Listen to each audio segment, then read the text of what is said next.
Et donc, l'adjectif chiral vient du grec ker, à savoir la main.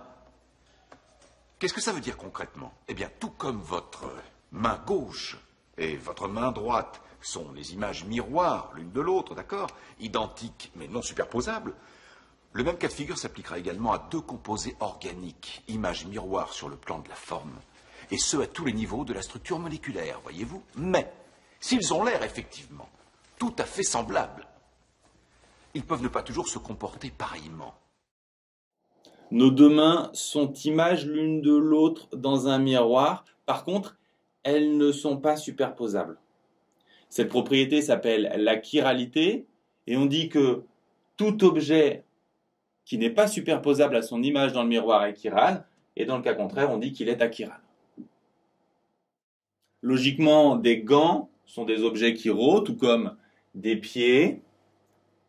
Les coquillages en forme d'escargot sont aussi des objets chiraux puisqu'ils ne sont pas superposables à leur image dans le miroir. Par contre, un pantalon ou un pull ne sont pas des objets chiraux, on dit qu'ils sont achiraux et ils possèdent un axe ou un centre de symétrie. Pourquoi cette molécule est chirale? Tout d'abord, pour le comprendre, il faut se souvenir du sens de la représentation de Crame.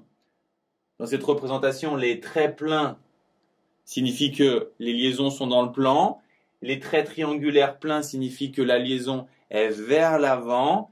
Et les traits triangulaires pointillés signifient que la liaison est vers l'arrière. Donc ici, le F est vers l'avant, le H vers l'arrière et BR et CL sont dans le plan. Si on trace l'image de cette molécule dans un miroir, on obtient celle-ci. Et pour regarder si elles sont superposables, on va la retourner, ce qui va nous donner cette molécule. On constate alors que BR et CL sont superposés, mais par contre qu'il y a eu permutation des atomes fluor et hydrogène. Donc cette molécule n'est pas superposable à son image dans un miroir, elle est donc chirale. Pourquoi est-ce si important de repérer la chiralité et donc que ces deux molécules sont différentes? Parce que justement, elles ont des propriétés différentes. Il se peut très bien que cette molécule soit un médicament, alors que celle-là sera très toxique. Maintenant, est-ce que cette molécule est chirale? Même si on trace son image dans un miroir, on voit que la réponse n'est pas si évidente. C'est pour ça qu'il existe des techniques spéciales pour déterminer la chiralité, notamment le repérage des carbones asymétriques. Un carbone asymétrique a 4 branches et ces 4 branches sont différentes. Par exemple, ce carbone qui a 3 branches, forcément, il n'est pas asymétrique. Celui-ci, il a 4 branches, une branche hydrogène, puis ensuite une branche ici et 2 branches là, elles sont toutes différentes, donc c'est un carbone asymétrique. Celui-là, il a une branche H, une branche OH, une branche CH3 et une branche plus complexe en haut, il est aussi asymétrique. Celui du bas, il a 3 branches hydrogène, donc des branches identiques, donc il n'est pas asymétrique.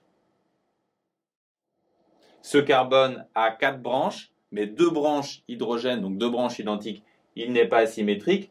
Celui-là, une branche hydrogène, puis 3 branches différentes, il est asymétrique. De même pour celui-ci. Et ces 3 carbones ont tous 3 branches, donc ils ne sont pas asymétriques. Si on regarde la dernière molécule, 3 branches hydrogène, il n'est pas asymétrique. Celui-ci, H, puis ensuite 3 branches différentes, il est asymétrique. Celui-là, 2 branches hydrogène, celui-ci, 3 branches hydrogène, ils ne sont pas asymétriques.